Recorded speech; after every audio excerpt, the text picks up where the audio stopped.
Assalamualaikum warahmatullahi wabarakatuh. Innal hamdalillah nahmaduhu wa nasta'inu wa nastaghfiruh wa na'udzu billahi min syururi anfusina wa min sayyiati a'malina. May yahdihillahu fala mudilla lahu wa may yudlilhu fala hadiyalah. Asyhadu an la ilaha illallah wa asyhadu anna Muhammadan abduhu wa rasuluh la nabiyya wa la rasula ba'dah. Alhamdulillah, segala puji dan syukur kita panjatkan atas kehadiran Allah yang sudah memberikan kita banyak kebaikan, banyak sekali kesempatan sehingga masih bisa menghirupkan nafas ya di bulan Ramadan yang sangat-sangat kita nantikan.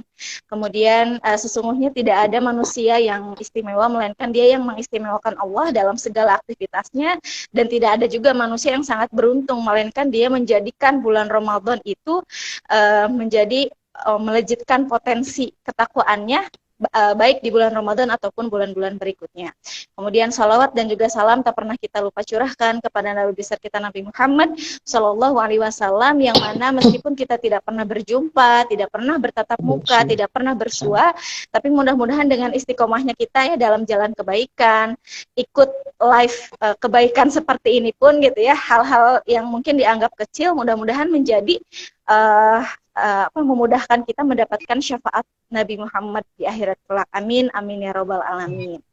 Alhamdulillah, Ustazah kita bisa terkumpul kembali bersama 13, bahkan insya Allah bertambah lagi ya pemirsa sahabat Suara Mubalighah. Kita akan membahas tema yang sangat menarik ya Ustazah, di mana kita akan membahas mengenalkan adab di masjid pada anak. Ya, karena ini jadi dilema banget ya bagi kita, bagi ibu-ibu gitu ya. Saya juga sudah jadi ibu-ibu kebetulan gitu ya, ibu 2 anak, di mana hal-hal seperti ini tuh jadi banyak kekhawatirannya gitu ya Ustazah, di mana kayak aduh kalau bawa anak jadi kepikiran takut mengganggu kekhusyuan beribadah saudara-saudara kita yang lain gitu ya. Kemudian aduh khawatir nanti lari-lari ke sana kemari gitu ya. Kemudian banyak sekali hal-hal yang dikhawatirkan, sehingga menurut saya ini tema yang sangat menarik karena memang banyak pada umumnya dijadikan menjadi dilema para ibu-ibu gitu ya.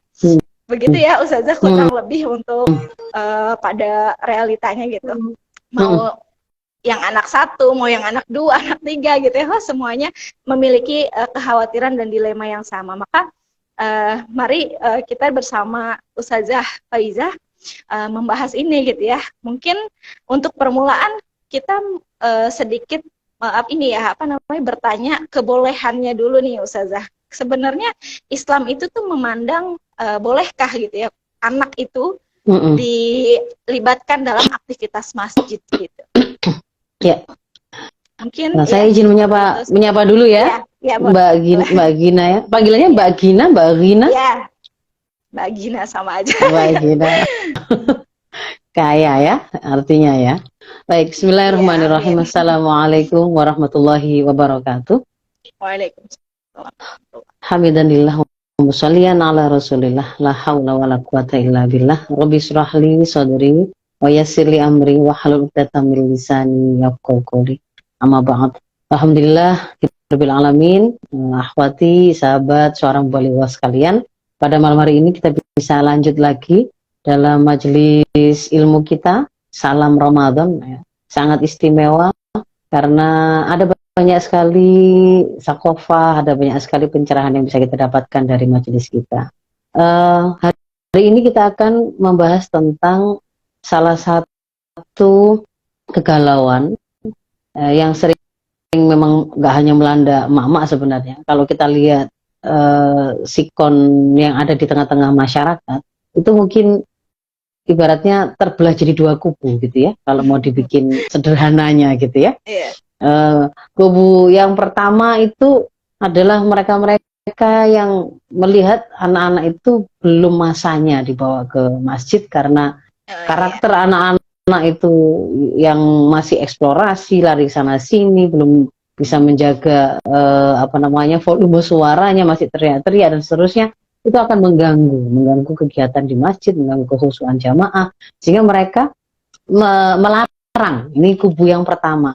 Walaupun tidak melarang, itu ketika ada anak-anak hadir di masjid, sikap mereka kurang ramah ya. Yang buat anak-anak sendiri kemudian merasa tidak nyaman begitu ya, minimal dipelototi lah mungkin ya. Kemudian Kemudian yang sebaliknya, kubu yang kedua itu adalah justru merasa harus anak-anak itu didekatkan ke masjid dan kemudian relatif permisif atau menoleransi lah, memahami kalau kemudian di situ ada keributan, ada ketidakkhusyuan, ada resikonya lah anak-anak itu ke masjid. Nah, yang kemudian seolah-olah ini apa namanya? Yang mana? Apakah pilihan itu antara dua kubu ini ataukah ada penjelasan yang kemudian diberikan oleh Islam? Nah, tadi ketika kemudian Mbak Gina tadi bertanya, sebenarnya bagaimana Islam menjelaskan hal ini? Ya, ini bagus sekali karena setiap kali kita ketemu dengan masalah, lalu mindset kita itu langsung bertanya, gimana Islam menjawab dan menerangkannya? Itu sudah on the track berarti kalau seperti itu, gitu ya. Jadi kalau kita itu Muslim memang harusnya mindset kita itu setiap kali ketemu dengan masalah apapun bertanyalah kepada Islam. Ketika kemudian nanti kita sudah temukan jawabannya di sana, maka sami'na wa ata'na. Itu kan ya di An-Nisa 59 kita mendapatkan penjelasan hal tersebut. Nah, terkait dengan bagaimana hukumnya membawa anak ke masjid, mengikuti kegiatan-kegiatan di masjid, bolehkah ataukah tidak? Ini ternyata kita kalau membuka referensi Saqafah dan fikih Islam, ternyata Rasul ada sangat banyak memberikan penjelasan atau pengalaman begitu ya terkait dengan memberi kesempatan atau tidak anak itu ke masjid, bagaimana mereka berinteraksi dengan anak-anak itu di masjid ya. Beberapa dalil diantaranya adalah yang diriwayatkan oleh Abu Daud. Dari di situ Abdullah bin Buraidah berkata, Rasulullah SAW pernah berkhutbah di hadapan kami, lalu Hasan Husain radhiyallahu anhuma datang ke masjid, pakai digambarkan di situ ya, pakai gamis kembar warnanya merah, sambil jalannya itu sempoyongan. Nah, jalannya sempoyongan itu maksudnya kenapa? Karena masih bayi, masih apa latihan jalan itu loh, yang masih jatuh-jatuh, masih latihan jalan. Rasul dari atas mimbar itu kemudian turun, menggendong dua cucunya tersebut, membawa naik ke mimbar, lalu beliau bersabda, beliau mengatakan, Maha benar Allah bahwa memang harta dan anak-anak itu adalah fitnah atau ujian. Aku melihat dua cucuku ini gitu ya, lihat dia berjalan sempoyongan jatuh-jatuh itu tidak sabar, lalu pengen menjemputnya dan diambilnya. Dan diceritakan dalam hadis itu, lalu Rasulullah setelah mengambil cucunya tadi itu melanjutkan khutbah beliau. Itu dalil yang pertama. Jadi ada kisah bahwa Hasan Husain di dalam masjid dan Rasul berinteraksi dengan dua cucunya tersebut. Lalu kalau di riwayat yang lain ada di hadis Bukhari Muslim, sahabat Abu Qatadah pernah melihat Rasulullah SAW menggendong Umamah bintu Al-As. Ini adalah putrinya Zainab bintu Rasulullah di pundak beliau. Jadi digendong gitu ya. Ketika beliau sholat, ketika ruku, ini Umamah tadi diletakkan di lantai. Lalu ketika bangun dari sujud, diambil lagi, digendong lagi. Itu juga menunjukkan malah Rasulullah sedang sholat ini, ya kan? Malah spesifik untuk af'al ini, untuk perilaku beliau yang ini beliau sedang sholat dan memberikan contoh bagaimana kalau misalkan membawa anak ketika kita sedang sholat, gitu ya. Jadi Rasul juga membawa anak kecil ke masjid, tapi beliau, kita bisa ambil pelajaran dari hadis yang ini, beliau tidak melepaskan, masih dalam tanggung jawab beliau, jadi dalam pengawasan beliau pegangi, beliau gendong, supaya cucu tadi itu tidak kemudian mengganggu jamaah yang lain. Atau yang kemudian yang lain, ini juga sangat sering kita dengar kisahnya, disampaikan oleh Syaddad radhiyallahu anhu mengisahkan di satu salat Isya, Rasulullah datang sambil membawa cucu beliau Hasan Husain, beliau maju ke tempat imam, lalu meletakkan cucunya, lalu takbiratul ihram. Di tengah sholat, Rasul ini kok sujudnya lama sekali begitu ya. Karena penasaran, Syaddad ini sempat mengangkat kepalanya, ternyata Rasul masih sujud gitu ya. Beliau ternyata itu ya. Sang cucu itu ternyata naik kepada Rasul saat beliau sedang sujud. Syaddad pun kemudian sujud lagi. Setelah selesai sholat, para jamaah akan kemudian bertanya, Rasul tadi ada apa kok engkau sujud lama sekali? Kami mengira ada kejadian buruk atau mungkin ada wahyu yang sedang turun. Ternyata Rasul menjawab, Bukan itu yang terjadi. Tapi tadi cucuku menjadikan punggungku itu sebagai tunggangan dia, mainan dia. Dan aku ndak suka memutus kesenangannya sampai kemudian dia menyelesaikannya Masya gitu, sampai Allah. dia puas. Nah, jadi di sini kita dari beberapa peristiwa yang ada di sini, gitu ya, kita juga melihat bahwa orang tua kita dibolehkan untuk membawa anaknya itu ke masjid, namun tetap harus dengan tanggung jawab penuh, harus bertanggung jawab. Dia bertugas untuk kemudian mengkondisikan, memberikan pengertian pada anak dan seterusnya. Dan itu dilakukan dengan kelembutan dan kesabaran. Yang lain lagi itu bisa kita juga cermati dari hadis yang lain. Nah, ini ada unsur emak-emaknya. Jadi Rasulullah dari hadis riwayat Bukhari Muslim, Rasulullah berkata ketika sedang sholat, sebenarnya saya tuh ingin sholat saya itu saya panjangkan gitu ya, bacanya itu dengan surat-surat yang panjang. Tapi ketika kemudian terdengar suara tangisan anak kecil yang dibawa ibunya ke masjid, maka saya pun kemudian menyingkat sholat saya karena saya tahu betapa ibunya itu tidak enak hati dengan tangisan sang anak. Ya. Hadis riwayat Bukhari Muslim. Ini di senada dengan ini, Anas juga pernah meriwayatkan Rasulullah pernah sholat, lalu beliau mendengar ada tangis bayi di dalam barisan jamaah yang dibawa serta ibunya sholat ke masjid. Maka Rasul kemudian mempersingkat sholatnya dengan hanya membaca surat ringan atau surat pendek. Hadis riwayat Muslim. Nah, ini menunjukkan ternyata itu malah kisahnya ini ibunya berarti yang membawa anaknya gitu kan ya, dan anaknya nangis lagi, manusiawi sekali ini kan, berarti kita ketemu dan Rasul kemudian memberi suatu pelajaran tertentu tentang kebijakan dari imam ketika mengetahui situasi untuk mengenali situasi di tengah-tengah makmumnya, gitu kan ya. Jadi dia dipercepat oleh Rasul. Nah, demikian pula mungkin di dalil yang lain itu adalah peristiwa atau kejadian di kalangan sahabat yang biasa kita pakai dalil itu untuk untuk ini loh, dalil untuk mengajarkan tentang puasa, bagaimana mengajarkan anak berpuasa itu kan ya. Jadi ada sahabat Nabi bernama Rabi ya. Pada satu pagi di hari Asyura, Rasul mengirim pesan ke kampung-kampung di sekitar kota Madinah yang bunyinya, barang siapa yang sudah memulai puasa dari pagi tadi, silakan selesaikan puasanya. Bagi yang tidak puasa, silakan terus berbuka. Sejak saat itu kami senantiasa terus berpuasa pada hari Asyura. Demikian pula anak-anak kecil kami, gitu ya. Banyak yang ikutan puasa dengan kehendak Allah. Dan kami pun pergi ke masjid bersama anak-anak. Di masjid itu kami siapkan ada mainan khusus untuk anak-anak yang terbuat dari wool. Ya? Nah, iya.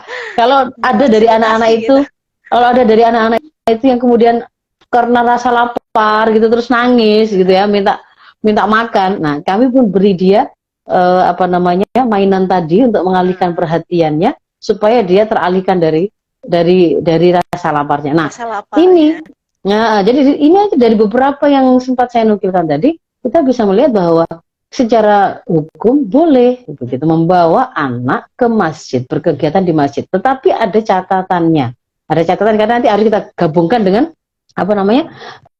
penjelasan Islam terkait dengan masjid itu tempat orang beribadah, ada adab kita terhadap orang yang sholat.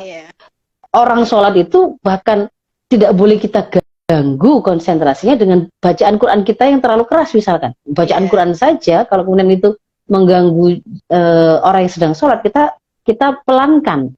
Nah, jangan sampai kemudian ini bukan sholat, ini tapi teriak-teriakan anak-anak kecil lari-lari. Tentu saja itu berarti sesuatu yang tidak diperbolehkan kan begitu. Apalagi kemudian tangisannya sampai membuat jamaah tidak bisa mendengar imamnya dan seterusnya, itu sesuatu yang juga kemudian berarti harus kita pertimbangkan gitu ya. Itu kalau dari sisi boleh apa tidaknya gitu Mbak Gina. Oke, jadi seperti itu ya sahabat Suara Mubalighah, terjawablah gitu ya pertanyaan bolehkah gitu ya, boleh tidaknya membawa anak ke masjid gitu ya, melakukan aktivitas rutinitas yang ada di masjid. Jelas sekali tadi banyak dalil-dalil hadis yang dijelaskan oleh Ustazah. Nah, kemudian yang menjadi menarik selanjutnya ya Ustazah, di mana kalau tadi kita sudah diperbolehkan gitu ya. Nah, maka sepertinya tadi sempat Ustazah singgung pun gitu ya, terkait tentang adab, sepertinya ada yang harus lebih kita perhatikan. Nah, apa saja itu Ustazah yang setidaknya red flag gitu ya, atau mungkin batasan atau hal-hal yang harus kita perhatikan lebih rinci gitu ya untuk mempertimbangkan membawa anak ke masjid itu. Ya, sebelum kita memperhatikan apa saja yang perlu kita perhatikan dari anak-anak kita gitu ya, ketika kita membawa mereka ke masjid, saya ingin menyisipkan penjelasan tentang urgensi atau perlunya kita mendekatkan anak-anak kita ke masjid memang ya. Jadi bahwa kita paham masjid itu kalau di dalam peradaban Islam, dia itu sebenarnya pusat dari peradaban itu, pusat dari kegiatan di tengah-tengah masyarakat. Rasul menjadikan masjid itu ya tempat kemudian mengajarkan syariah, mengajarkan ibadah, bahkan kemudian melakukan musyawarah untuk menyelesaikan persoalan masyarakat, bahkan membicarakan strategi perang itu juga di masjid begitu ya. Dan pada sejarah kekhilafahan yang menggantikan beliau juga masjid itu bagian dari institusi sistem pendidikan yang kita miliki. Jadi memang dia sangat lekat, sangat erat dengan proses pendidikan kita kepada generasi, pada anak-anak. Nah, sementara kemudian kalau kita bicara mendekatkan anak ke masjid, itu sesuatu yang memang harus kita lakukan karena dia bagian dari proses pendidikan yang hendak kita realisir pada anak-anak kita. Termasuk juga di situ adalah proses pembiasaan. Kita paham bahwa Rasul memerintahkan anak-anak kita untuk sholat itu ketika umur 7 tahun, kan gitu kan ya. Muru auladakum bis-shalah wa hum abna sab'a sinin, kan gitu kan ya. Perintahkan anak-anak kalian itu untuk sholat pada waktu mereka umurnya 7 tahun. Dan ketika sudah diajarkan syariah tentang sholat ini sebagaimana adanya, sebagaimana seharusnya, nah, termasuk di dalamnya kan mengerti bahwa sholat itu yang utama itu adalah berjamaah, bagi laki-laki itu justru keutamaan adalah justru ke masjid, dan itu juga bagi mereka mereka datang ke masjid menyaksikan bagaimana jamaah kaum muslimin di sana. Bagi para anak-anak laki-laki kita itu juga mereka sedang belajar untuk melaksanakan tanggung jawab menjadi pemimpin, imam di situ, kan gitu kan ya. Dan setelah diajarkan 7 tahun, mulai dari 7 tahun nanti ketika sudah berjalan 3 tahun hingga umur 10, mereka ternyata mestinya ya dengan pembiasan yang kita lakukan itu mereka sudah mandiri melakukan sholat wajib tadi tanpa kemudian disuruh, dan mereka sudah tahu bagaimana yang seharusnya mereka lakukan dan berbagai keutamaannya. Kalau mereka tidak melakukan itu, bahkan dibolehkan untuk diberikan sanksi untuk takdib, ya, untuk pendidikan, gitu kan ya. Dibolehkan wadribu ma'alaiha wa hum abna asyir sinin, kan gitu. Kalau masih nggak sholat juga pada waktu umur 10 itu, mereka dibolehkan untuk kemudian dilakukan takdib, dipukul ya, dengan ada beberapa catatan-catatan. Nah, tadi di sini ini berarti penting ini, sholat itu penting gitu kan. Sholat itu penting, mengajarkan anak mengerti sholat, mendekat ke masjid itu sangat penting. Dan bahkan di dalam mendekati mereka ke masjid itu tadi, mereka akan terbiasa juga dengan komunitas hidup bersosialisasi dengan di tengah-tengah masyarakat mereka. Itu bagian dari syiar Islam. Nah, apalagi kalau kemudian hari ini gitu ya, ini biasanya kan rame-ramenya justru apa? Ramadan. Karena Ramadan itu memang momentum, ada momen. Dia momentum paling tepat untuk kemudian kita melakukan kebaikan apapun, termasuk pendidikan, melakukan tarkis akidah, karena di dalam Ramadan ini ada puasa yang itu cantolan untuk menguatkan seorang hamba itu merasa bahwa karena Allah sajalah saya berpuasa, itu kan ya, bukan bisa dia tuh berpura-pura gitu kan, nggak bisa. Kalau puasa ya karena Allah, jadi di situ tarkis akidah dapat, momen ketaatan kan gitu kan ya, karena di sini itu berbagai macam fasilitas yang diberikan oleh Allah untuk mengundang orang untuk berbuat baik, berbuat ketaatan itu diobral, dimudahkan dengan dibelenggu setan-setan, dibuat susah setan itu untuk kemudian menggoda kita karena suasana kondusif untuk taat, semangat ibadah gitu kan ya, malu untuk bermaksiat itu. Nah, secara umum itu sedang malu untuk bermaksiat kan gitu kan ya. Nah, ini syiar Islam ini anak-anak kita harus menyaksikan itu. Mereka lihat bagaimana berbondong-bondongnya saudara-saudara muslim mereka datang gitu kan ya. Masa kemudian mereka nggak boleh ikut-ikutan gembira lihat itu? Ya, tentu nggak boleh kita lewatkan. Mereka menyaksikan syiar Islam tadi.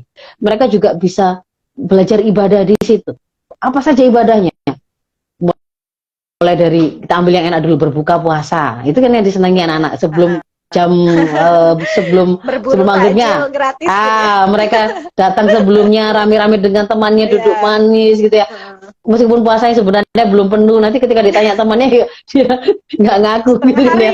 jam 12. Jadi berbuka puasa, lalu sholat wajibnya. Jadi dia bisa belajar apa saja itu selama Ramadan ini ya. Buka puasa, sholat wajib, lalu nanti tarawih, setelah itu ada tadarus, lalu ada kemudian nanti ada i'tikaf ya, ma'abid di masjid, diperkenalkan tahajud, mungkin ada juga yang sahur dan mungkin ikut-ikutan keliling membangunkan tetangga.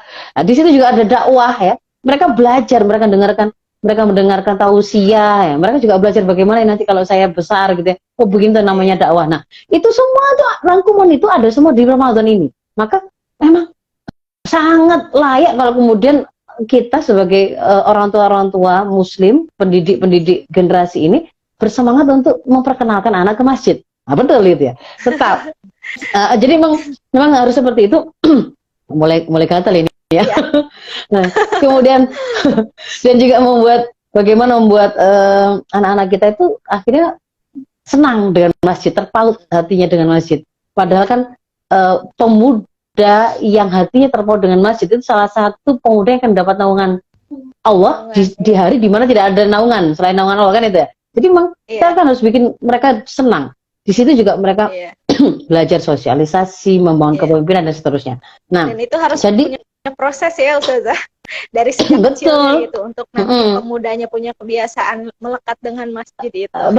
Betul, nggak bisa langsung kan? Mana ada. Jadi justru kita malah merasa sedih kalau kemudian anak-anak kita waktunya orang tarawih, waktunya orang-orang tadarus, dia sibuk dengan gadgetnya saja gitu kan ya. Dia sibuk main game online. Wah, itu sedih banget kita kan. Dia juga tidak ngerti bagaimana sih melakukan sholat tarawih. Kalau dia tuh datang ke masjid, dia belum khusyuk sholatnya.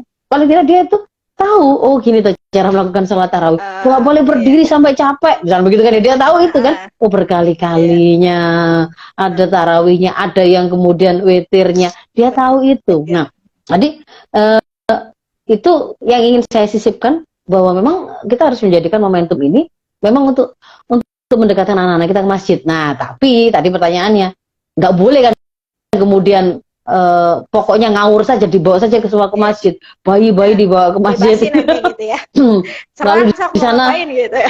Anak juga nggak pakai dikawal, pokoknya disuruh berangkat aja semua berangkat. Anaknya masih 2 tahun, 3 tahun, pokoknya disuruh sama kakaknya berangkat ke masjid. Nanti kakaknya itu juga nggak memperhatikan adiknya 2 tahun tadi, dia lari-lari kepleset, jatuh di kamar mandi atau macam-macam ya. Jadi ini harus ada yang kita perhatikan. Yang pertama tentu saja adalah kondisi ya, kondisi dan kesiapan anak ya. Tapi suara saya masih jelaskan ya. Sepertinya semoga nanti nggak setelah ini hilang lagi suaranya. Terasa sudah ya, semoga. Jadi kebetulan sekali setelah Ahad lalu salam Ramadan bersama sahabat Mubaligho, besok paginya suara saya hilang. Nah, baru sekarang mau ke salam Ramadan lagi, ada lagi nih ya, rizkinya berarti. Gatal lagi ya. Ada. Insyaallah dilipat gandakan. Ada suaranya maksudnya, ada suaranya maksudnya. Ya, jadi yang pertama adalah kita memperhatikan kondisi dan kesiapan anak kita, usianya, tamyiz, usia dini, sudah mumayyiz atau belum. Minimal itu sebenarnya anak itu yang sudah mumayyiz yang dibolehkan itu ya. Kalau dia mumayyiz itu kan dia baru mumayyiz itu kalau para ulama sebenarnya itu adalah satu anak dengan anak yang lain sangat individual variasinya, tetapi rata-rata antara 7 sampai 10 tahun.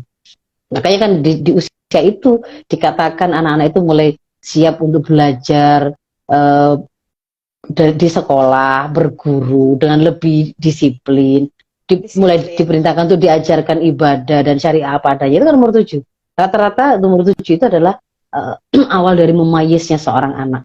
Nah, memayis itu karena mereka sudah memiliki kemampuan tamyiz. Tamyiz itu membedakan, memahami satu perkataan, gitu ya, membedakan baik buruk, mulai punya rasa malu, mulai ngerti ketika diberi nasihat. Tapi kalau belum, sebelum memayis itu dia nggak ngerti gitu.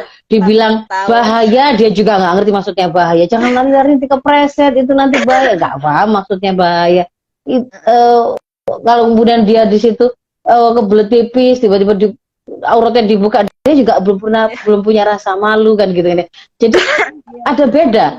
Lalu juga dari sisi anak ini, anak usia hadonah atau sudah mandiri gitu ya.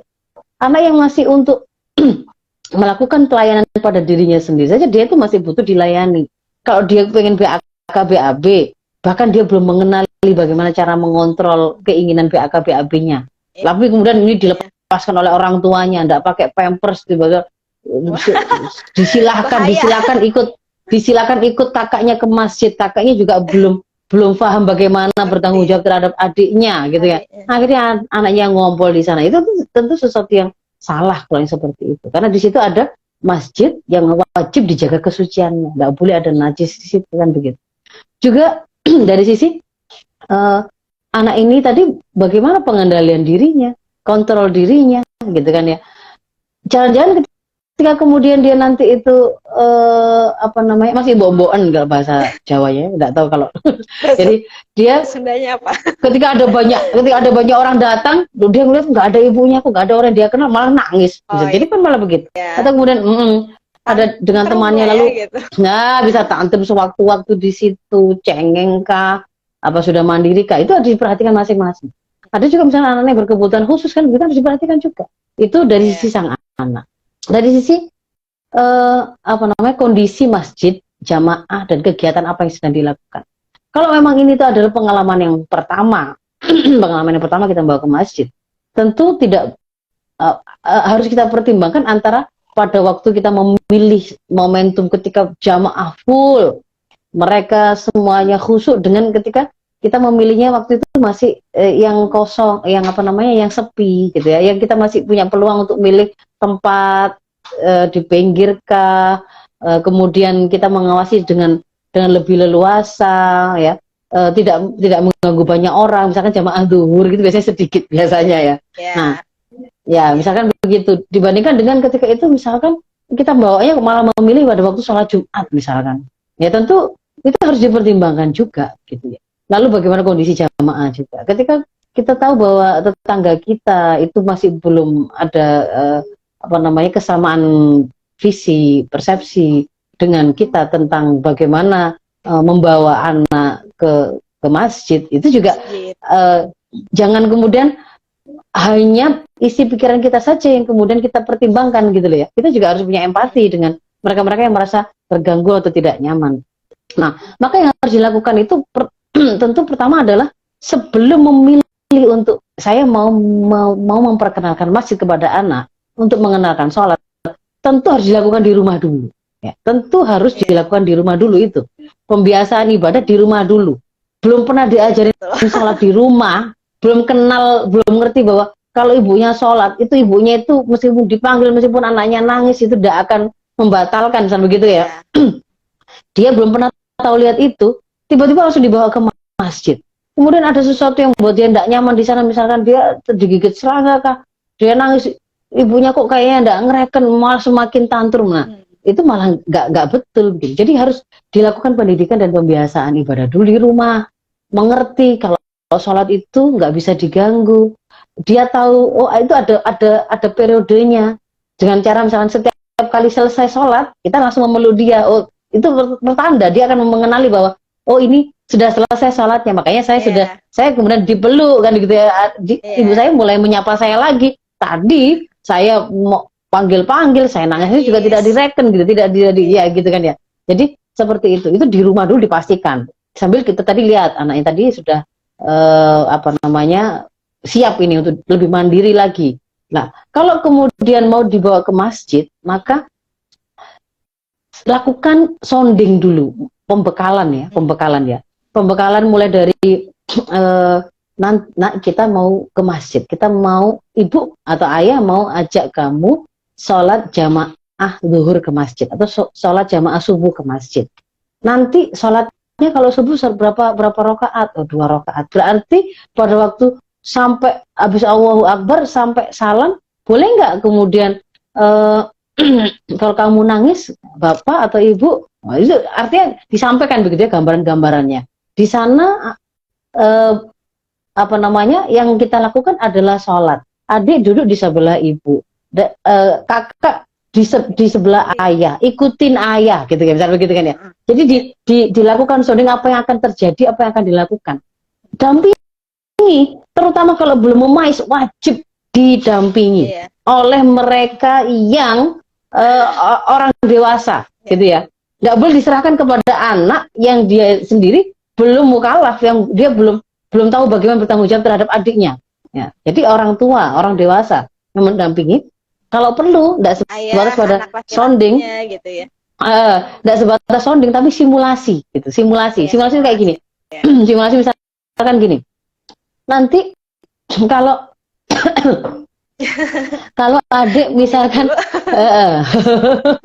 kalau misalkan adik nanti itu kebelet, kan ayah sholat ya, adik ikutin sholat. Kalau adik capek, apa yang dilakukan? Nah, kita tanya gitu misalkan, duduk di tempat sholatnya, tidak boleh lari-lari kemana-mana. Kalau misalkan nanti dipanggil sama teman, Hafid, misalnya begitu ya, dipanggil sama teman.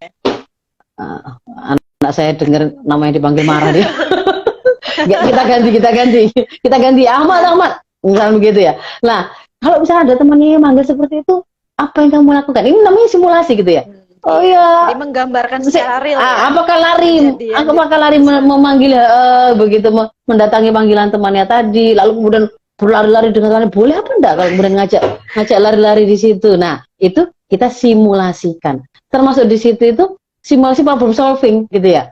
Kalau nanti kebelet pipis gimana? Oh, harus bilang. Nanti diantar dan seterusnya. Itu seperti itu. Jadi ada persiapan yang harus dilakukan oleh orang tua gitu ya, oleh para pendidik.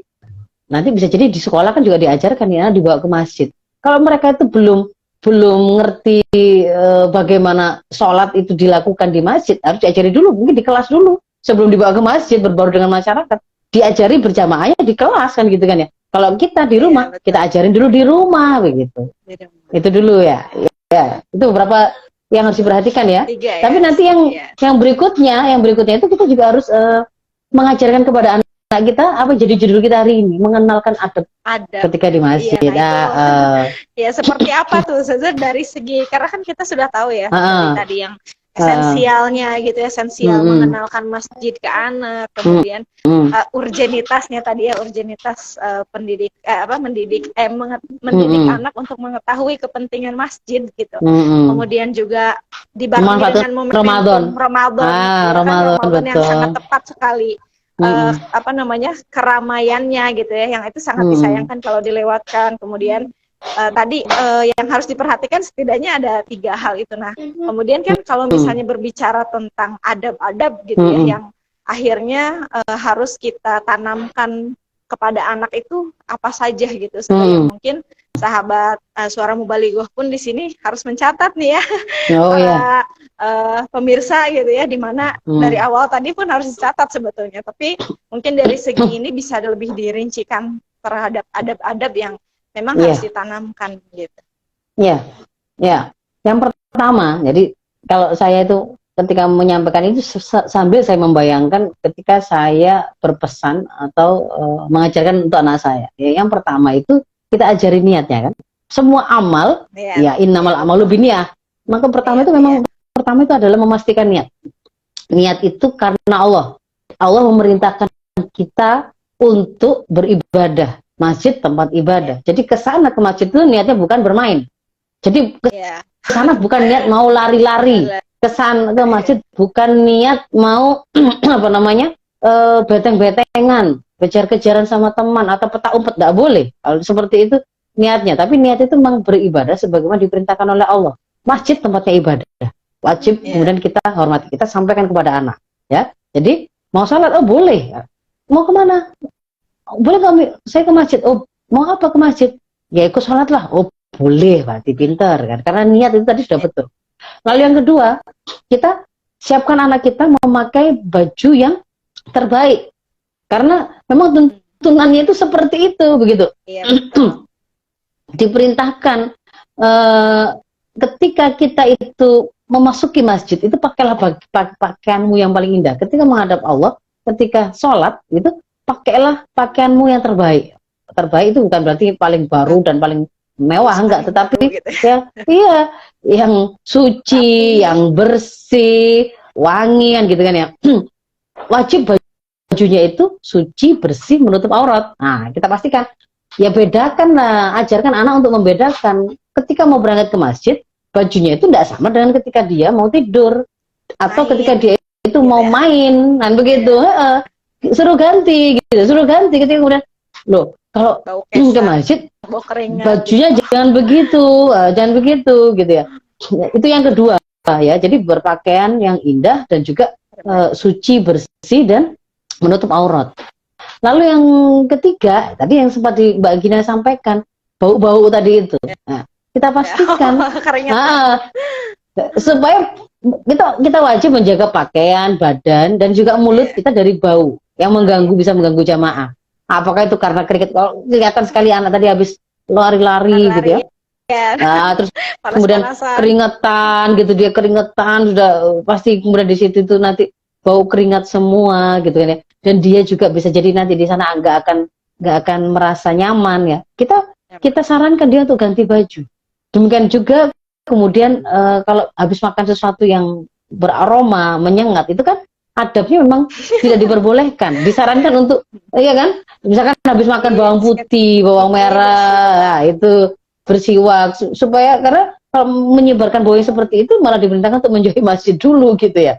Nah, kemudian yang berikutnya, kapan berangkat ke masjidnya itu tadi, itu semangatnya itu bersegera. Jadi misalkan ada azan gitu kayak, atau menjelang azan ada kayak pujian atau ada tanda, misalkan kalau subuh itu tahrim, berarti kan mulai pertanda ini mau azan, sudah bersiap, bersegera. Semangatnya bersegera itu harus dapat gitu ya, bukan bermalas-malasan. Lalu yang berikutnya, berangkatnya tadi itu sudah dengan wudhu ya, sudah dengan wudhu.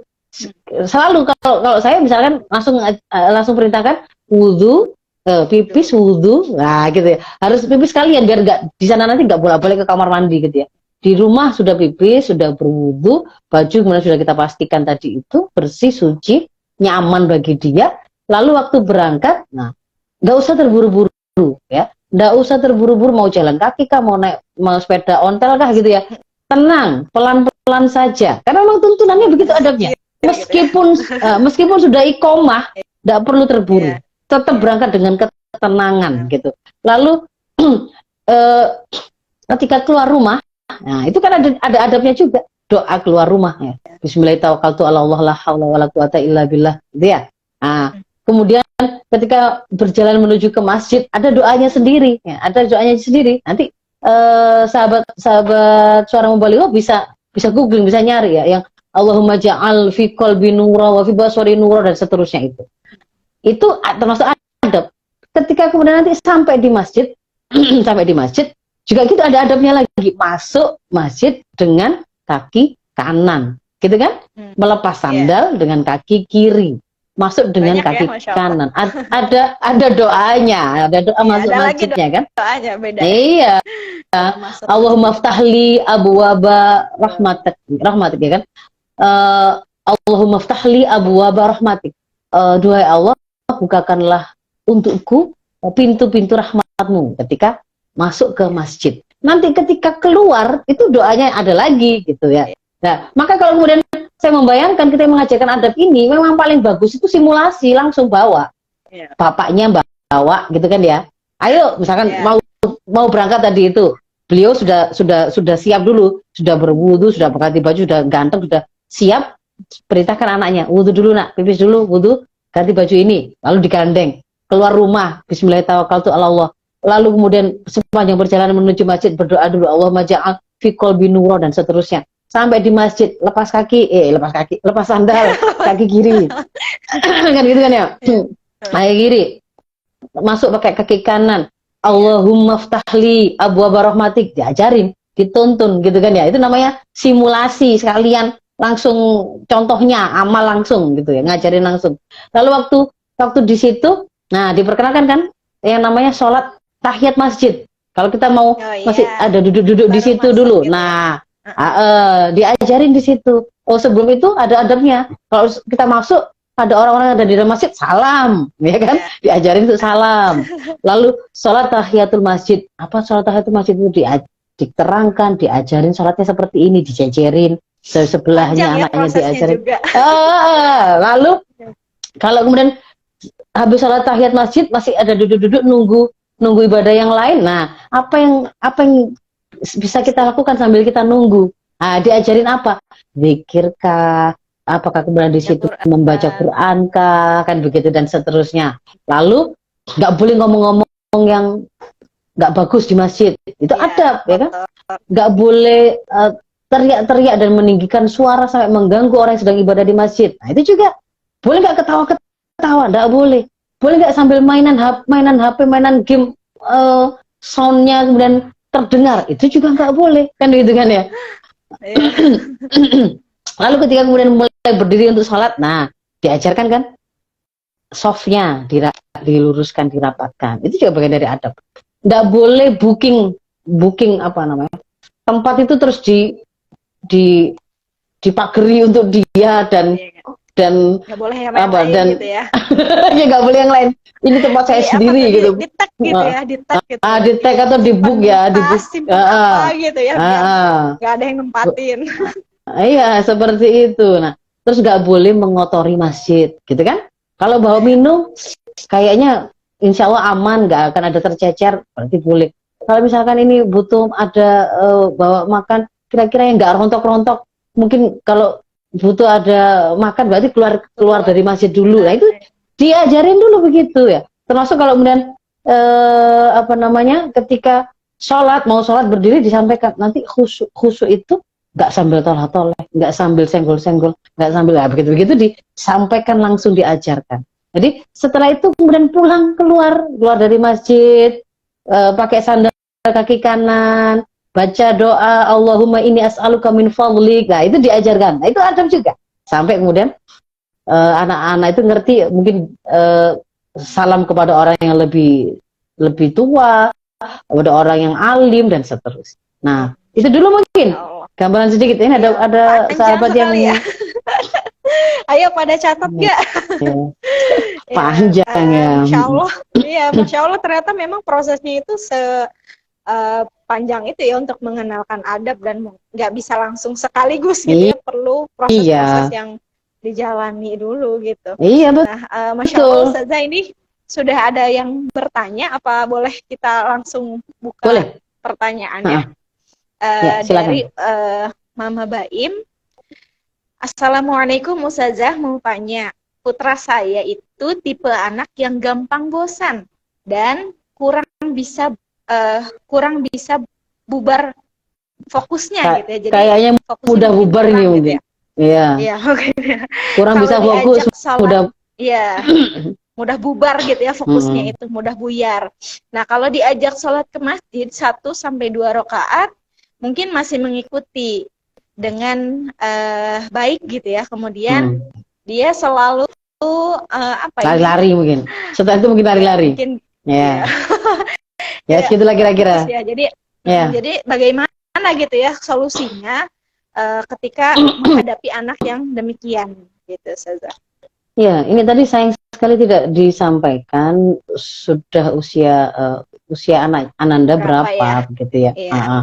Tapi kalau memang kemudian dalam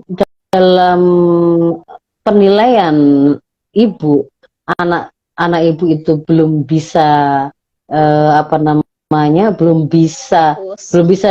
belum bisa diajak untuk kooperatif ya, menjaga kondisivitas ibadah di masjid, sebaiknya tidak dibawa ke masjid dulu, tapi jangan dibawa pada waktu masjid sedang rame-ramenya, banyak jamaah, lebih susah ibu mengatur dan melakukan pengajaran kepada anak.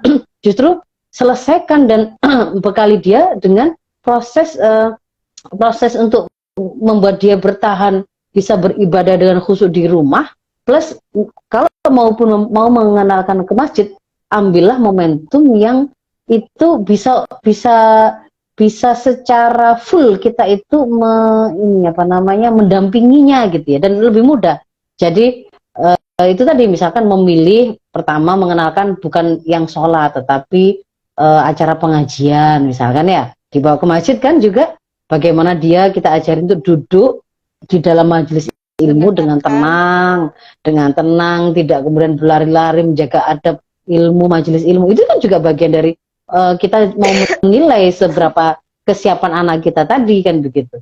Jadi ini tuh ukuran kesiapan anak itu tidak pakai ukuran umur gitu ya. Karena ada kekhasan satu anak dengan anak yang lain yang kita harus perhatikan. Makanya tadi kan saya katakan di antara yang kita harus perhatikan adalah faktor anak.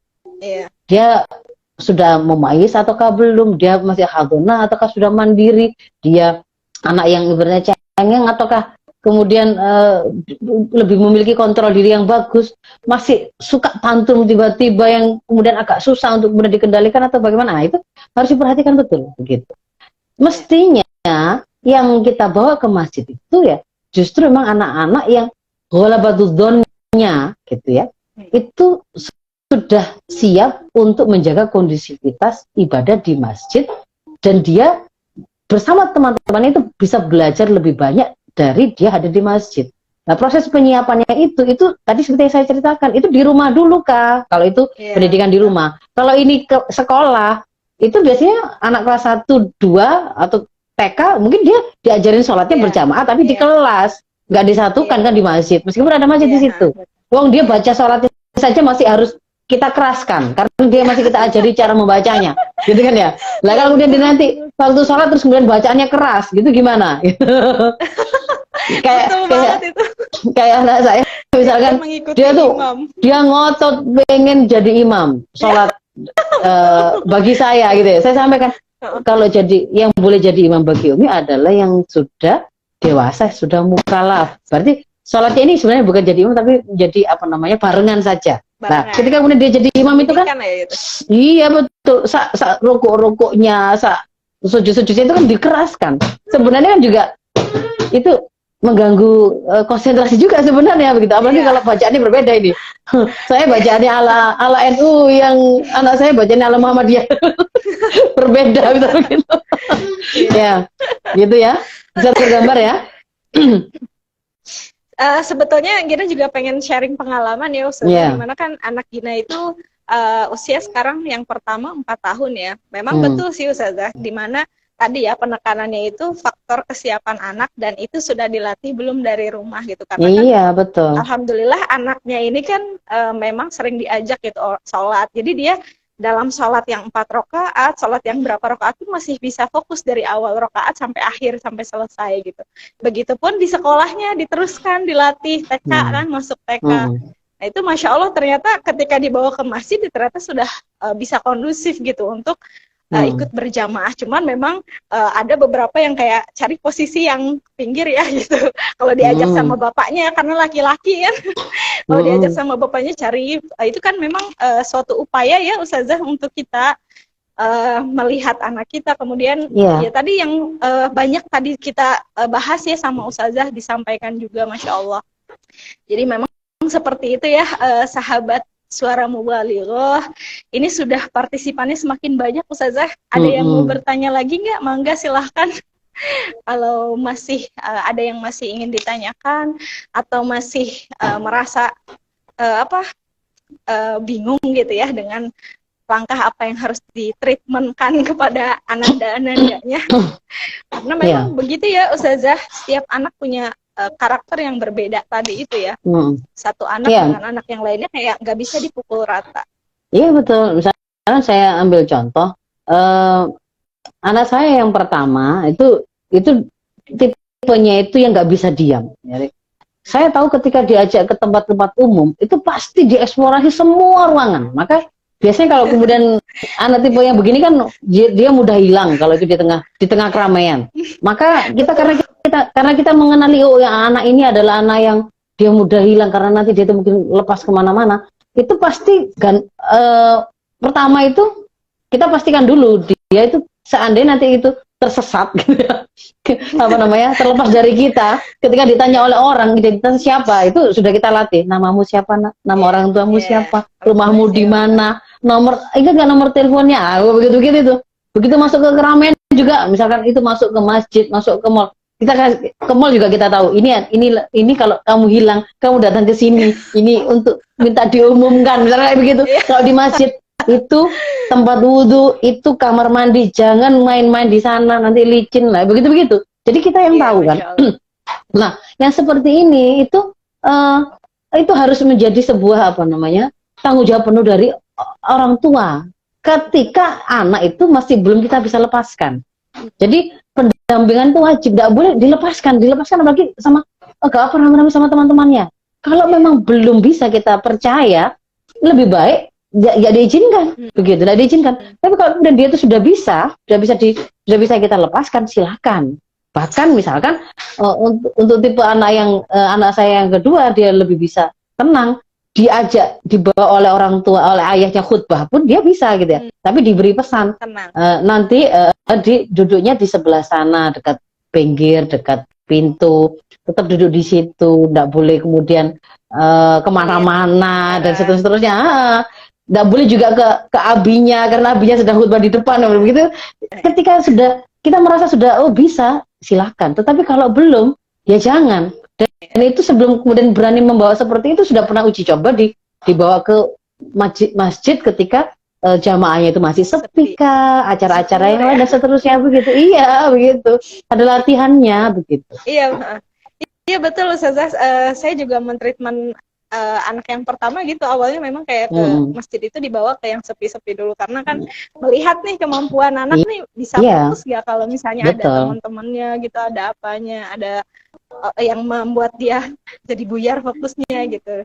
Baru kita mulai ajak ke yang lebih lama lagi gitu ya.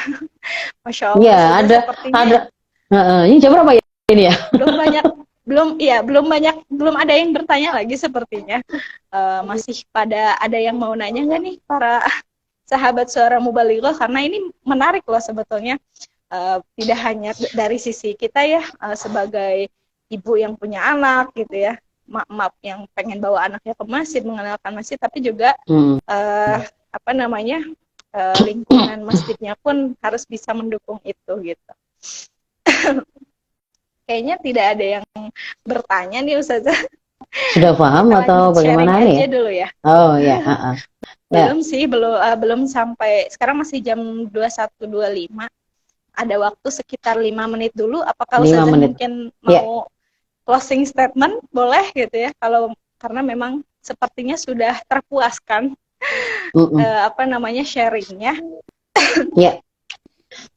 Jadi gini, Muhammad Al-Fatih, sang pembebas Konstantinopel, itu pernah berkata, jika kalian tidak lagi mendengar riang tawa dan gelak bahagia anak-anak di masjid, waspadalah. Kenapa? Karena saat itu kalian berarti dalam bahaya.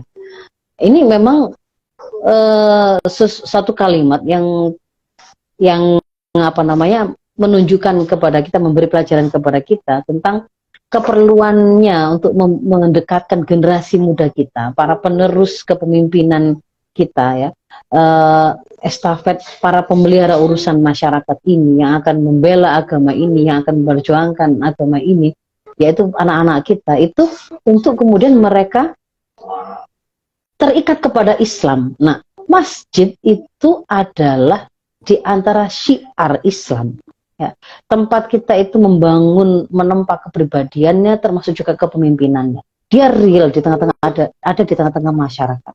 Maka masjid ini memang harus kita fungsikan sebagaimana seharusnya, sebagaimana yang sudah pernah diterapkan juga dalam peradaban Islam yang sedemikian panjangnya. Dia itu pusat kegiatan umat, pusat pendidikan, pusat dakwah, melakukan mu'alajah muskilah atau problem solving terhadap persoalan-persoalan masyarakat. Mereka melakukan musyawarah, mereka melakukan perbincangan-perbincangan penting, itu di sana begitu ya. Jangan membuat citra masjid itu seperti tempat eksklusif, hanya dibuka pada menit tertentu saja, ya, hanya seminggu sekali untuk Jumatan kah? Atau kemudian yang membuat akhirnya masjid itu hanya didatangi oleh orang-orang sepuh-sepuh saja. Iya. Gitu. Masjid itu hanya apa namanya, yang punya kepentingan ke masjid hanya orang-orang tua yang sepertinya sudah bau tanah gitu. Itu tidak salah, tidak begitu. Kalau dalam peradaban Islam itu tidak begitu ajarannya. Justru anak itu dibiasakan di masjid, mereka menghafal di sana, mereka boleh bergembira, mereka boleh merasa senang dan bermain di sana. Tapi tidak boleh menjadikan masjid sebagai tempat bermain. Memang ke masjid hanya untuk bermain itu tidak boleh. Tetapi bahwa ketika kemudian mereka di masjid dan mereka ibadah tadi, mereka kemudian juga merasakan kesenangan karena ada permainan juga yang mereka lakukan sebagaimana alaminya seorang anak, itu dibolehkan gitu. Tetapi kalau kemudian menganggap masjid itu tempat bermain, ayo kita sepak bola kemana, masjid saja lah, memang salah kalau seperti itu. Yang seperti itu nggak boleh.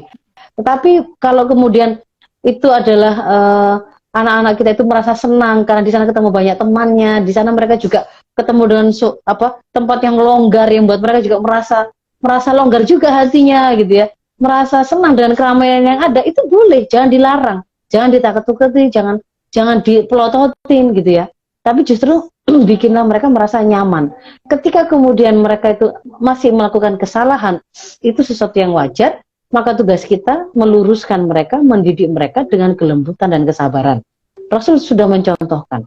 Bahkan pernah ada seorang Badui datang, orang Badui kan orang berarti kampung pegunungan gitu ya, datang ke masjid langsung kencing di situ. Ada sahabat yang kemudian mau marah, mau langsung menghentikan kencingnya. Rasul menahan mereka, biarkan dia menuntaskan hajatnya. Setelah itu kalian bisa siram gitu ya, dibersihkan najisnya tadi, disucikan najisnya tadi. Jadi beliau sangat lembut dengan orang-orang yang belum mengerti adab. Nah, cuman bagi orang tua yang kemudian penanggung jawab pendidikan sang anak, yang penanggung jawab utama dan pertama pendidikan sang anak, dia memang wajib menyiapkan anak tadi ketika melepaskannya ke masjid. Tidak boleh cul-culan, maksudnya cul-culan itu apa ya? Melepaskan tanpa persiapan itu tidak boleh, gitu. Nggak boleh. Nah ini ada pertanyaan ini ya? Iya ada, iya.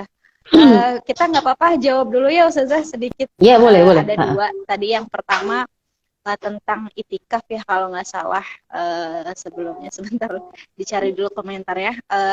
Intinya adalah pertanyaan berarti untuk itikaf pun dikondisikan ya gitu ya. Iya. Kemudian tadi pertanyaan yang kedua.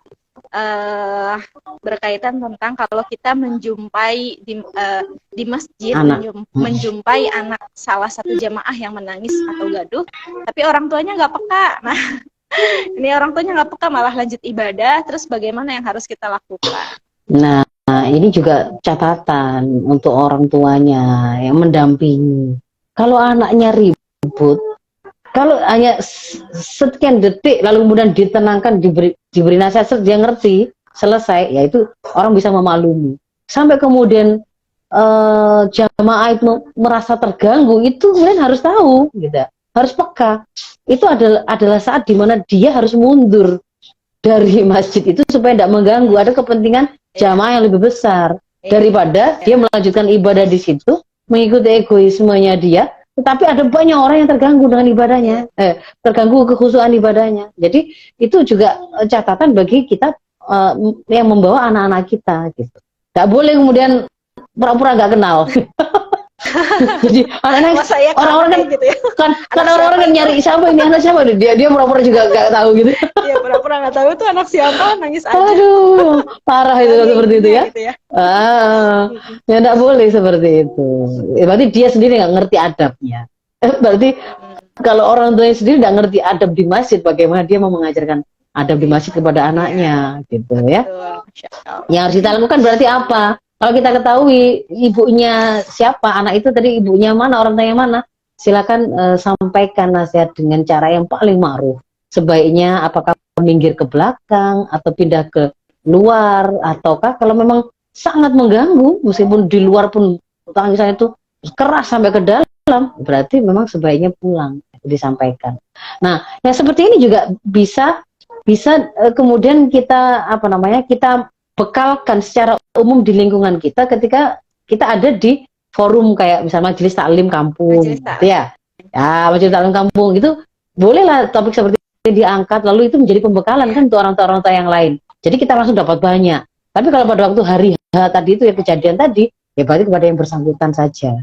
Sebaiknya yang mungkin memberikan nasihat itu adalah orang yang dianggap memiliki kewenangan untuk menjaga ketertiban di masjid itu, gitu. Apakah itu ya DKM-nya, ya takmirnya begitu, atau orang yang dituakan karena dianggap alim, karena dianggap misalkan perangkat desa, RT-nya, RW-nya boleh, gitu ya. Ya, itikaf juga kan ya biasanya 10 hari terakhir ya Ustazah, di 10 hari terakhir Ramadan tuh. Banyak kayaknya yang harus kita persiapkan kalau memang mempertimbangkan membawa anak itu tadi ya Ustazah yang sudah kita bahas. Betul. Dan persiapannya masing-masing juga beda loh ya.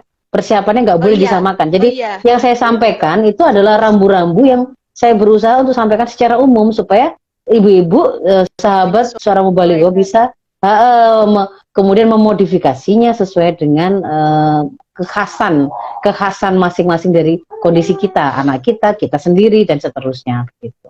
Secara umumnya adalah itu tadi rambu-rambunya. Begitu ya. Iya. Ya, jadi seperti itu ya sahabat suara mubalighah, Masya Allah ilmunya yang sangat luas dan bisa kita terapkan dan kita sesuaikan ya, karena ini sesuatu yang masih global dan masih kita bisa sesuaikan dengan kondisi kita masing-masing di keluarganya, kondisi anaknya dan lain sebagainya. Ini di Purwakarta sudah jam 21.34 sih Ustazah. Kalau di sana udah jam berapa? Sama, beda ya? Oh, sama 21.34 ya. Saya di Surabaya. Masya Allah. Lumayan ya, ujung ke ujung. Tapi Masya Allah, sahabat suara mubalighah, alhamdulillah kita bisa berbagi ilmu bersama Ustazah Faizah Rashidah, di mana mudah-mudahan pertemuan ini tidak hanya sekarang ya, live berikutnya di Suara Mubalighah terus disaksikan oleh para sahabat Suara Mubalighah. Dan terima kasih banyak Ustazah Faizah sudah bergabung bersama Suara Mubalighah. Sudah, wah Masya Allah luar biasa, banyak sekali live beliau yang sangat bermanfaat ya di sini. Mudah-mudahan Allah balas semua kebaikan dan juga Allah limpahkan keberkahan kepada Ustazah Faizah. Amin. Mungkin itu ya dari kita gitu ya. Kalau Ustazah mau live duluan tidak apa-apa, kalau punya agenda lain karena ini sudah malam juga ya. Atau saya langsung close gitu ya, karena pasti setelah tarawih ingin langsung beristirahat mungkin kan. Kita akhiri saja perjumpaan kita pada malam hari ini. Kita baca istighfar 3 kali, astagfirullahaladzim, astagfirullahaladzim, dan doa kifaratul majelis, subhanakallahumma wa bihamdika, astagfirullahaladzim. Sekian yang bisa kami sampaikan. Mohon maaf apabila banyak kekurangan, banyak salah kata, banyak ketidaksempurnaan. Wabillahi taufiq wal hidayah. Wassalamualaikum warahmatullahi wabarakatuh. Waalaikumsalam warahmatullahi wabarakatuh.